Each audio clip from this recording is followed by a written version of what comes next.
अ, hello दोस्तों, कैसे हैं आप लोग? उम्मीद है आप सब लोग खैरियत से होंगे, घर में सब ठीक होंगे आपके।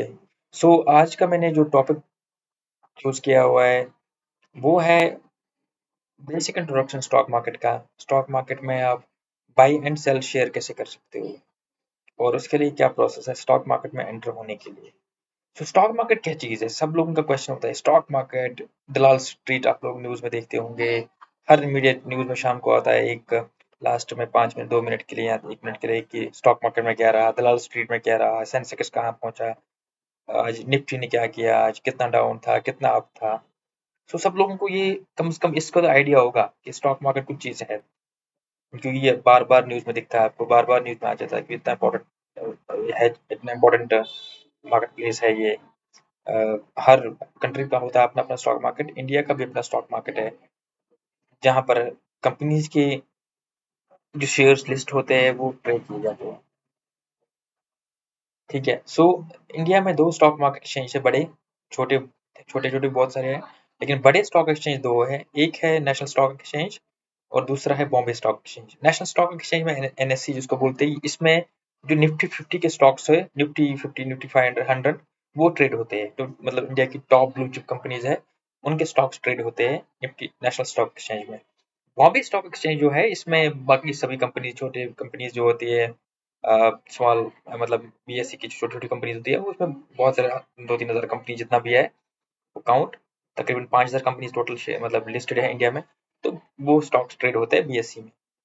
और उनका जो इंडेक्स होता है उसको बोलते हैं सेंसेक्स। तो सेंसेक्स आपका इंडेक्स है बीएसई का। निफ्टी का जो एनएससी का जो इंडेक्स है उसको बोलते हैं निफ्टी। और इन सब चीजों को स्टॉक मार्केट में वो एक रेगुलेटरी बॉडी है जो इसको मॉनिटर करती है, जो प्रोसेस बनाती है, क्या सही चल रहा है, क्या गलत हो रहा है स्टॉक मार्केट में, क्या चीजें कहाँ इम्प्रूवमेंट लानी है। मतलब जो जो रेगुलेटरी बॉडी है इसकी स्टॉक मार्केट की, उसका नाम है SEBI, security and exchange board of India. ठीक है। तो ये सब प्रोसेस बनाती है स्टॉक मार्केट को रेगुलेट करने के लिए। टाइमली आप सुनते होंगे, न्यूज़ में भी आता होगा, सेबी ने ये आज कर दिया, सेबी ने इस पर बैन लगा दी, सेबी ने इस ट्रेडर ट्रेडर पर बैन लगा दी, सेबी ने इस ब्रोकर हाउस पर ये पेनल्टी लगाई है, सेबी ने इस स्टॉक को, इस कंपनी के स्टॉक्स को अ, मतलब फ्रीज कर दिया है। एक्सवाइजेड बहुत सारी खबरें जो प्रोसेस रेगुलेटरी नोट्स होते हैं वो सभी इशू करता है स्टॉक मार्केट। रेगुलेटरी बॉडी एक है, एक गवर्निंग बॉडी है जो स्टॉक मार्केट को रेगुलेट करती है, गवर्न करती है कि इसमें जो चीज़ें हो रही है वो पूरी एज पर द जो ले डाउन प्रिंसिपल्स है स्टॉक मार्केट के, उसके अकॉर्डिंग हो रहा है या कुछ गलत चल रहा है। एक पूरा फुल एक आप इसको जो जो पूरा प्लेटफॉर्म है स्टॉक एक्सचेंज का, ये पूरा रेगुलेटरी है, गवर्नमेंट के अंदर आता है, पूरा एथिकली फॉलो होता है जो चीज़ें होती है। टैक्स पे करते हैं हम लोग, चार्जेस जो होते हैं वो पे करते हैं, जो भी शेयर शेयर ट्रेड करते हैं इसमें।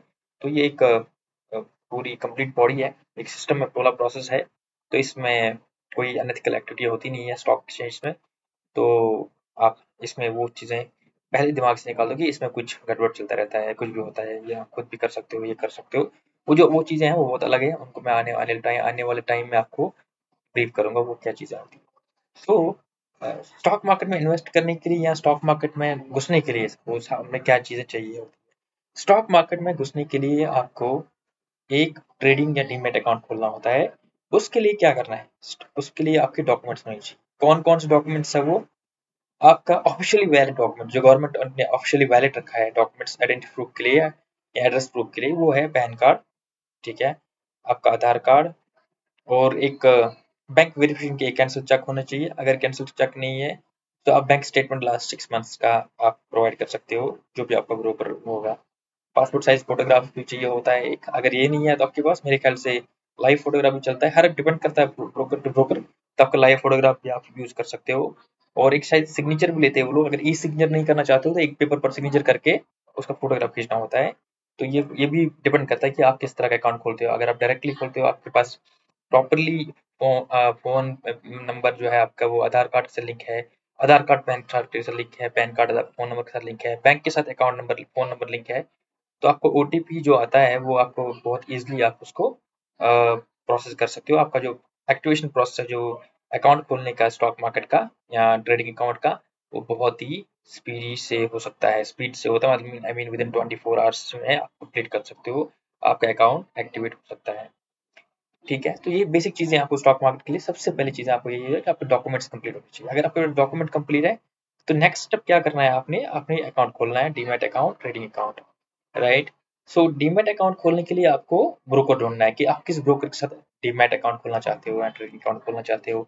आजकल के जो बैंक्स होते हैं सब बैंक्स का ऑलमोस्ट बड़े बड़े जो बैंक्स हैं जैसे HDFC, एक्सिस, ICICI, इनका सबका अपना एक डीमैट अकाउंट खोलने का, जब आप अकाउंट खोलते हो तो ये फ्री में देते हैं शायद, कुछ चार्ज मतलब अकाउंट ओपनिंग फ्री होता है लेकिन चार्ज अलग अलग होते हैं, तो ये भी इनके पास ऑप्शन है, आप वहाँ भी खोल सकते हो। अगर ये नहीं, यहाँ नहीं कर सकते हो तो इंडिया में बहुत सारे ब्रोकिंग हाउसेस है जहाँ से आप जहाँ मतलब आप अकाउंट अपना ब्रोकिंग अकाउंट खोल सकते हो। उसमें जैसे बड़े बड़े अकाउंट्स है, शेर खान हो गया, ज़ीरोधा हो गया, आपका स्टॉक हो गया, आपका एंजल ब्रोकिंग हो गया, आपका SSE डायरेक्ट हो गया, आपका एम स्टॉक हो गया, तो ये आप अकाउंट खोल सकते हो।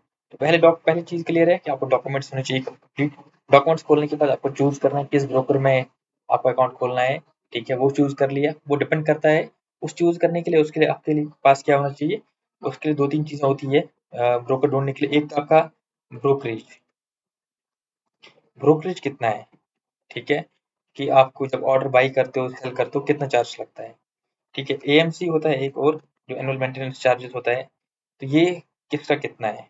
ठीक है, बाकी जो टैक्सेस होती है वो सबका कॉमन होता है, GST, STT, security transaction taxes को, स्टैम्प ड्यूटी, वो सबका कॉमन होता है, क्योंकि गवर्नमेंट का वो है उसका टेम्पलेट है जो फॉलो करना होता है इनको। लेकिन ये जो दो चीज़ें मेजर होती है, ब्रोकरेज और AMC। ब्रोकरेज आप हर ट्रेड शेयर करते हो, बाई करते हो, सेल करते हो, तो आप कितना ब्रोकरेज देते हो उसके लिए। तो यहाँ आपको ये देखना है कि मेरा जो अकाउंट है मुझे किस ब्रोकर हाउस में खोलना है, उसको ब्रोकरेज देखकर, उसका टर्मिनल देखकर, उसका प्लेटफॉर्म देखकर, तो और वो सब चीज़ें देखकर कि कब से ब्रोकिंग में इंडस्ट्री में काम करता है वो ब्रोकिंग हाउस, और कैसा उसका ओवरऑल मार्केट में प्रेजेंस है।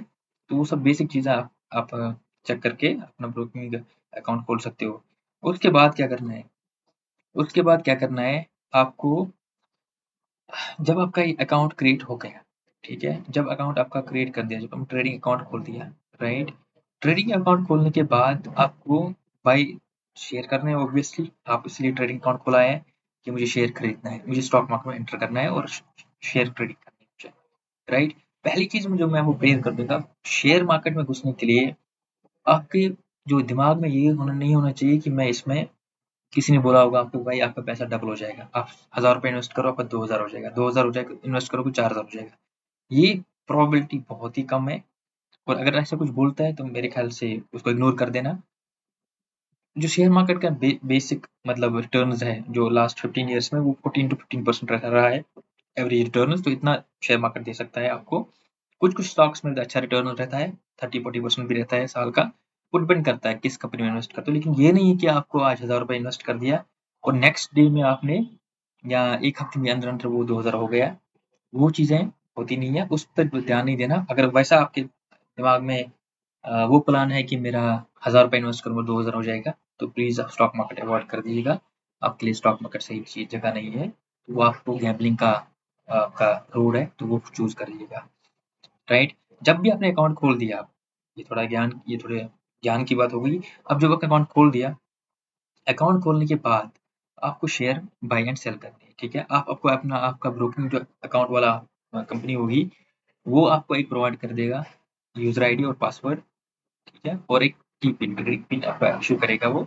तो उन 3 चीज़ों का आपको यूज़ करना है, account ID, user ID, password enter करके आपका एप्लीकेशन या वेबसाइट से, उनकी वेब से आप ट्रेड करना चाहते हो, जो भी आपको चीज़ यूज़ करना है वो आप कर लोगे।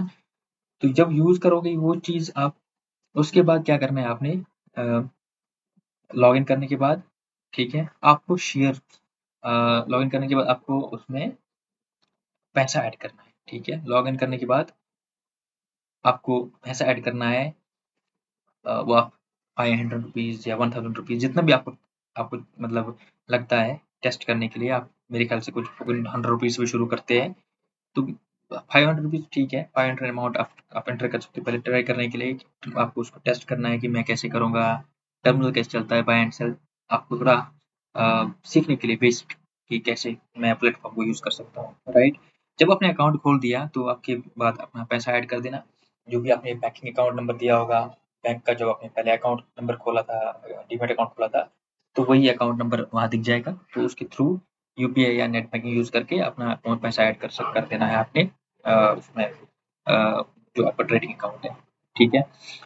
ट्रेडिंग अकाउंट के लिए मैं उसके बाद जब पैसा ऐड कर दिया, पैसा ऐड करने के बाद आपको स्टॉक पिक करना है, ठीक है? यहाँ भी मैंने समराइज़ में यहाँ दिखाया हुआ पिक्चर में, तो आपको उसके बाद क्या करना है, जो स्टॉक जिसमें आपको इन्वेस्ट करना हो, सपोज़ जो ब्लू चिप कंपनीज़ है, निफ्टी 50 के जो टॉप कंपनीज़ है इंडिया की, सपोज़ आप आजकल मतलब बहुत सारी कंपनीज़ देख रहे सुन रहे होंगे, रिलायंस इंडस्ट्रीज़ हो गया, टाटा की कंपनीज़ बहुत सारी है।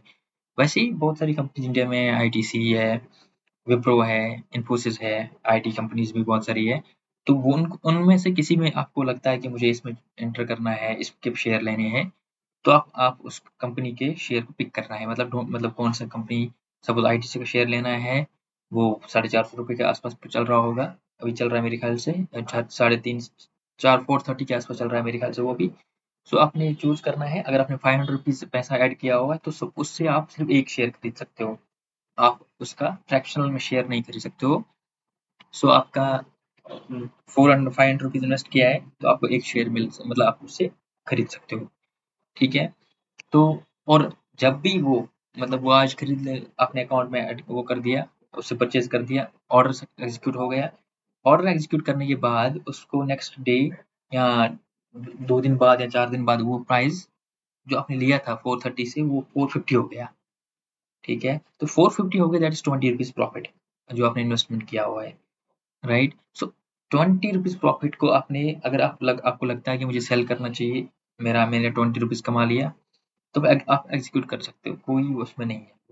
तो एग्ज़ीक्यूट करके ऑर्डर को सेल करके आपका जो अमाउंट बन रहा है 430 प्लस जो 20 प्रॉफिट है ₹450, इसमें आपका जो चार्जेस कटेगा वो है ब्रोकरेज। ब्रोकरेज कितना है आपका, ब्रोकिंग हाउस का जो भी आपका ब्रोकिंग अकाउंट चल रहा है, ट्रेडिंग अकाउंट, उसका ब्रोकरेज कितना है, वो कोई ₹20 लेता है, कोई ₹10 लेता है, कोई 0 है। तो वो जितना ब्रोकरेज है वो काटेगा। उसके बाद टैक्सेस जो लगते हैं, STTs, security transaction tax, stamp duties, GST जो भी चीज़ें हैं, वो ₹2,000 वो कटेगा। तो मे बी आपका ₹5-8 जो प्रॉफिट एक्चुअल बनेगा वो आपको ₹5-8 ही बन जाएगा, बाकी सब ब्रोकरेज में जाएगा और जो चार्जेस में जाएगा। लेकिन सबसे ज़्यादा मेजर जो होता है, जो चार्जेस में जो आपका पैसा काटता है वो है ब्रोकरेज, जहाँ पे बहुत पैसा लगता है। सो वो देख लेना जब आप अकाउंट खोलते हो, आपका ट्रेडिंग अकाउंट खुलता है, तो वो देखना ज़रूरी होता है उस चीज़ को, ठीक है? सो ये बेसिक था, ये स्टॉक मार्केट में आप कैसे एंटर कर सकते हो, क्या चीज़ें चाहिए आपको स्टॉक मार्केट के लिए, बेसिक उसका फंडामेंटल जो चीज़ें थी वो मैंने बता दी है। अब आप सोचते होंगे कि भाई स्टॉक मार्केट ये बाय सेल कैसे होता है, ठीक है? तो स्टॉक मार्केट में कैसे ऑर्डर बाय सेल होती है? तो स्टॉक मार्केट में ऑर्डर बाय सेल करने के लिए है, मैं एक बायर हूँ सपोज़, ठीक है? मुझे चाहिए विप्रो के शेयर, मुझे विप्रो के 100 शेयर चाहिए, ठीक है? मेरे पास पैसा है सपोज़, सॉरी, मैं आपको यहाँ कैलकुलेट कर देता हूँ। सपोज़ विप्रो का शेयर चल रहा है, अभी एग्ज़ाम्पल दे रहा हूँ, मुझे अभी एग्ज़ैक्ट पता नहीं कितने में चल रहा है। मुझे चाहिए विप्रो के शेयर, मेरे पास ₹45,000 या ₹50,000 अकाउंट में है, ट्रेडिंग अकाउंट में, और मैं विप्रो के 100 शेयर लेने हैं मुझे, 100 शेयर्स, ठीक है? तो मैं क्या करूँगा, मैं अपने ट्रेडिंग अकाउंट में जाऊँगा और वहाँ विप्रो सर्च करूँगा। विप्रो सर्च करने के बाद मैं वहाँ ऑर्डर प्राइस डाल दूँगा, ठीक है? LTP, last trading price, LTP या उस वक़्त प्राइस चल रहा होगा, वो देखूँगा कितना है। अगर वो 450 है, 455 चल रहा है, जो भी चल रहा है, अगर आपको लगता है कि मुझे इसी प्राइस पर लेना है या उससे कम प्राइस पर लेना है, अगर वो 450 चल रहा है, तो आप यहाँ 452 सपोज़ ये प्राइस डाल देना। जो भी है, मतलब जैसे भी आपको लगता है कि ये इस प्राइस पर आएगा, तो मैं इस प्राइस पर बेचूँगा, सॉरी खरीदूँगा। और अगर ये अ, इस प्राइस पर नहीं आया, तो मैं सेम प्राइस पर ही उसको खरीदने के लिए तैयार हूँ। मेरे पास पैसा है, तो आपको अमाउंट मतलब पैसा पड़ा है और शेयर आपको लगता है कि भाई ये अच्छा शेयर है, अच्छी कंपनी है, फंडामेंटली अच्छी कंपनी है और ये शेयर प्राइस भी आने वाले साल में 1 साल में या 5-6 महीनों में बढ़ जाएगा, मेरा प्रॉफिट बन सकता है, राइट? सो यहाँ तक आपने ऑर्डर प्लेस कर दिया। अब जो आपने ऑर्डर प्लेस कर दिया उसका क्या होगा? ठीक है, मैं आपको थोड़ा यहाँ एग्जांपल यहाँ दिखाया हो मैंने, उसका क्या होता है, ठीक है? ये पिक्चर है, ये पिक्चर में क्या होता है, आप बायर हो, ठीक है? आपका जो ब्रोकिंग हाउस है, जो ब्रोकिंग टर्मिनल आप यूज़ करते हो, जो प्लेटफ़ॉर्म आपका ब्रोकिंग यूज़ करते हो, सपोज़ वो कोई भी हो, एम स्टॉक में यूज़ करता हूँ, एम स्टॉक का एग्जांपल देता हूँ। एम स्टॉक है, शेर खान है, तो सपोज़ शेर खान का आपने टर्मिनल यूज़ किया, आपने अपना लॉगिन कर दिया और शेर खान का जो आपका अकाउंट है उसके उसमें आपने आईडीसी आईडीसी हम आईडीसी सॉरी विप्रो विप्रो हम यहाँ विप्रो का हमने एग्जांपल दिया हुआ है, तो विप्रो मैं सर्च सर्च करूँगा, सर्च करने के बाद प्राइस ढूँढ लूँगा, किस प्राइस में मुझे लेना है, जो उस वक़्त करंट प्राइस चल रहा होगा उससे कम लेना है, उसके आस बराबर लेना है, तो मैं एंटर करूँगा। जब भी मैंने एंटर ट्रिगर कर दिया ऑर्डर, ठीक है? जब मैंने वो ऑर्डर ट्रिगर कर दिया, तो वो कहाँ जाता है? वो जाता है आपके एक्सचेंज में। एक्सचेंज कौन-कौन सा है? नेशनल स्टॉक एक्सचेंज और बॉम्बे स्टॉक एक्सचेंज। अगर ये एनएसई पर लिस्टेड कंपनी है, निफ्टी मतलब निफ्टी जो मैंने बताया आपको, सो उस एक्सचेंज को जाएगा। वो एक्सचेंज क्या करता है उसको? वो बेचता है आपको, उसको एक्सचेंज करके देता है, मैच करके देता है, ठीक है? अगर मैंने सपोज़ यहाँ दिया, मैंने मैंने 100 ऑर्डर लगाया ₹450 का, ठीक है? सेलर जो उसका होना चाहिए, वो भी 100 क्वांटिटी बेचने वाला होना चाहिए। जो सेलर है, वो 100 क्वांटिटी बेचने के लिए, उसी प्राइस में बेचने के लिए रेडी होना चाहिए। तब मेरा ऑर्डर मैच होगा। तो वो जो मैचिंग करता है, वो कौन करता है? आपका एक्सचेंज। एक्सचेंज में कौन-कौन बैठा है? एनएसई, बीएसई, ठीक है? यहाँ आपको ये एक्सचेंज हेल्प करता है ऑर्डर को मैच करने के लिए। अब मैंने इस ऑर्डर मैंने एम एम एम इसका विप्रो का प्राइस जो है मैंने 452 लगाया, लेकिन सेलर इसमें कोई नहीं है जो इस प्राइस पे देने को तैयार है। तो मेरा ये प्राइस, जो मेरा जो ऑर्डर है एग्जीक्यूट नहीं होगा, ठीक है? अगर मैच करेगा, मैंने बाई ऑर्डर लगाया 450, अगर बेचने वाला जो आगे दूसरा वाला बंदा जो बेचने वाला हो उसका, वो अगर इस प्राइस को देने को रेडी नहीं है, तो ये मेरा ऑर्डर एग्जीक्यूट नहीं होगा। मेरा ऑर्डर वैसे ही रहेगा। जब स्टॉक मार्केट शाम को 3:30 बजे क्लोज होता है, तो वो कैंसिल हो जाएगा, जब तक नो मैच करेगा। जब मैं मैचिंग ऑर्डर लगा दूंगा, जो भी मुझे लगता है कि इस प्राइस पे पहुंच जाएगा, अगर किसी सेलर जो है, कोई सेलर जो उसको रेडी है बेचने के लिए उस प्राइस पर, तो मेरा ऑर्डर एग्जीक्यूट होगा और मेरे अकाउंट में वो ट्रांसफर होंगे, वो शेयर विप्रो के, ठीक है? तो ये है बाई सेल कैसे होता है शेयर उसमें। अब स्टॉक मार्केट का टाइमिंग क्या है? स्टॉक मार्केट जो टाइमिंग होता है, स्टॉक मार्केट सैटरडे संडेज को बंद रहता है और अ, सुबह बाकी दिनों जैसे मंडे ट्यूसडे बाकी 5 दिन जो बचे हुए हैं, 9 सवा 9 बजे ओपन होता है, ठीक है? सुबह मॉर्निंग में 9 बजकर 15 मिनट पर ओपन होता है। 9:15 के ओपन होने के बाद 3:30 बजे, एग्जैक्ट 3:30 बजे क्लोज क्लोज होता है मार्केट आपका। बाकी रेगुलर डेज में मतलब जो सैटरडे संडे को छोड़कर अगर कोई नेशनल हॉलिडे है, तो उस दिन बंद रहता है स्टॉक एक्सचेंज। या अगर कोई छुट्टी है, कोई और डे चल रहा है, उस मतलब कोई भी और फेस्टिवल हो, तो उस दिन भी बंद रहता है। मतलब नेशनल हॉलिडेज पर ही मैक्सिमम बंद रहता है स्टॉक एक्सचेंज, ठीक है? बाकी इसमें आपको टाइमिंग का मैंने बताया, फिक्स टाइम है ये। 9:15 बजे खुलता है, 3:30 बजे बंद होता है। रोज यही प्रोसेस है, फॉलो करता है स्टॉक एक्सचेंज। इसमें कोई ऊपर नीचे नहीं होता है, ठीक है? और और इन्वेस्ट करने के लिए आपको पैसा जो चाहिए मैंने आपको बता दिया। कोई ब्रोकिंग हाउस आपको 500 रुपये, 100 रुपये मतलब आप पैसा ऐड कर सकते हो, किसी में 500, किसी में 1000 की मिनिमम, जो मिनिमम है आपका, जो भी मिनिमम है वो आप कर सकते हो टेस्ट करने के लिए कैसे आप अकाउंट में आप बाई सेल कर सकते हो शेयर्स को, ठीक है? रेगुलेटरी बॉडी इसकी सेबी है।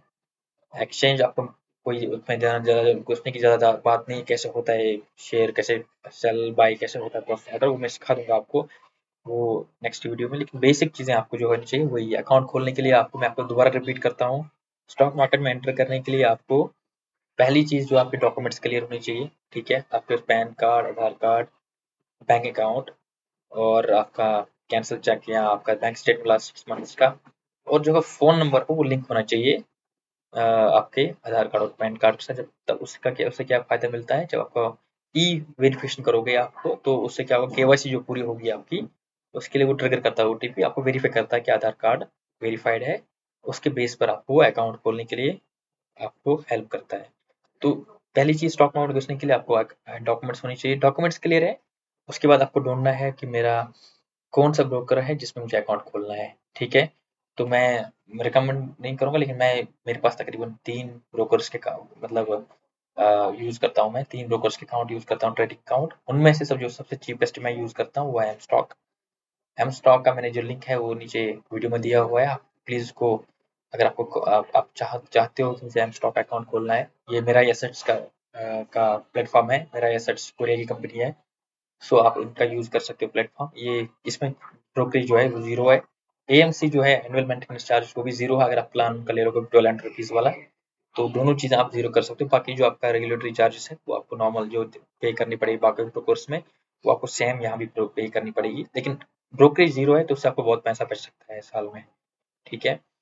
सो आपको ब्रोकर चूज़ करने के बाद आपको जिसमें करना है चूज़, ठीक है। जैसे मैंने एम स्टॉक में बोला, इसमें रेफरल मिलेगा, अगर मेरे रेफरल से क्लिक रजिस्टर कर सकते हो, अकाउंट क्रिएट करोगे तो उसमें आपको 333 रुपीज़ अप्रॉक्सीमेटली मेरे ख्याल से आपको रेफरल बोनस मिल जाएगा वापस। ठीक है। सो आप ये अकाउंट क्रिएट करने के बाद आपको अब पैसा ऐड करना होता है।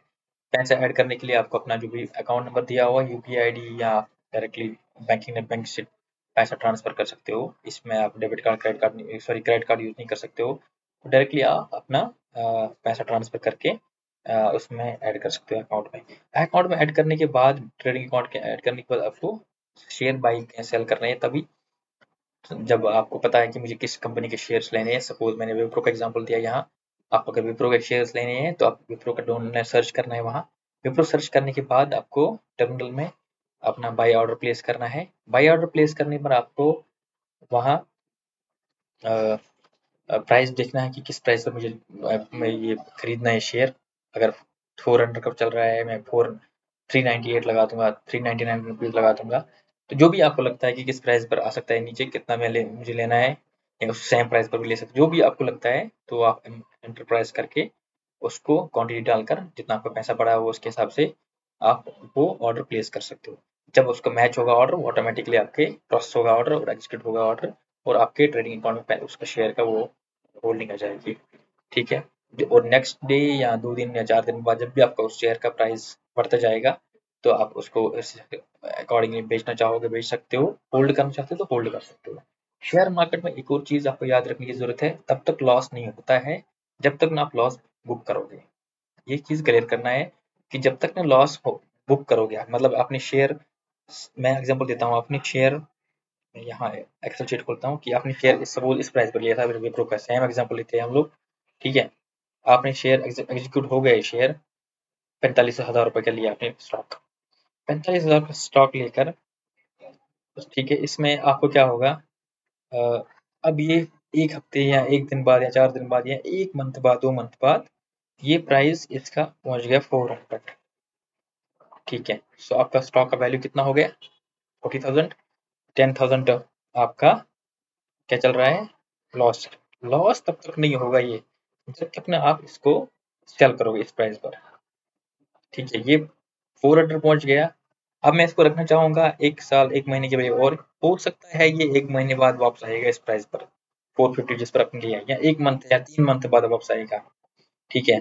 तो उस वक्त आप प्रॉफिट बुक कर सकते हो दोबारा। या अगर आपको लगता है कि मेरा यार ये तो बहुत गिर जाएगा, ये तो डूब जाएगा कंपनी, तो मतलब डूबी हुई कंपनी है, इसका फंडामेंटल अच्छे नहीं है, जो भी एक्स वाई जेड है, अगर आप बेचना चाहोगे ये शेयर आप 400 में आप बेच सकते हो उस दिन में, और जो आपका लॉस है वो आपको 10,000 रुपीज होगा। तब जब तक ना आप लॉस को बुक करते हो तब तक आपका लॉस नहीं होता है, वो तब तक आपके अकाउंट में रहता है, वो अप डाउन होता है, उससे कोई फर्क नहीं पड़ता आपका।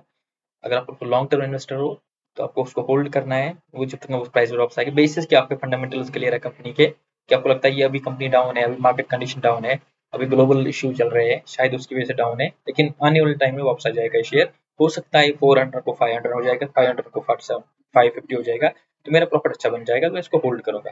अगर आपको लगता है कि ये बेचना है तो उस केस में आपको ये इतना लॉस बुक करना है 10,000 रुपीज। तो आपका जो जो रिमेनिंग 40,000 में आप मतलब 45,000 में लिया था आपने, सॉरी 5,000 लॉस बुक करना है, 40,000 में लिया था 45,000 में, और अभी मेरा जो लॉस है वो है 5,000 का, तो मेरा ये 5,000 लॉस हो जाएगा, और बाकी रिमेनिंग अकाउंट में आएगा, उसमें ट्रेडिंग अकाउंट में वापस आएगा। ठीक है। सो ये बेसिक था फंड स्टॉक मार्केट का। अगर इस पर कोई आपको क्वेश्चन है तो प्लीज़ कमेंट्स में ज़रूर पोस्ट कर देना, मैं कोशिश करूँगा आपको आंसर देने की। और वीडियो को शेयर कर देना और लाइक, अगर आपको लगता है अच्छा वीडियो था, आप आपके लिए कुछ लर्निंग है इस वीडियो में, तो प्लीज़ इसको लाइक कर देना और चैनल को सब्सक्राइब भी कर सकते हो अगर आपको लगता है। ठीक है? तो thanks for watching. Next video में हम फिर मिलते हैं। Thank you.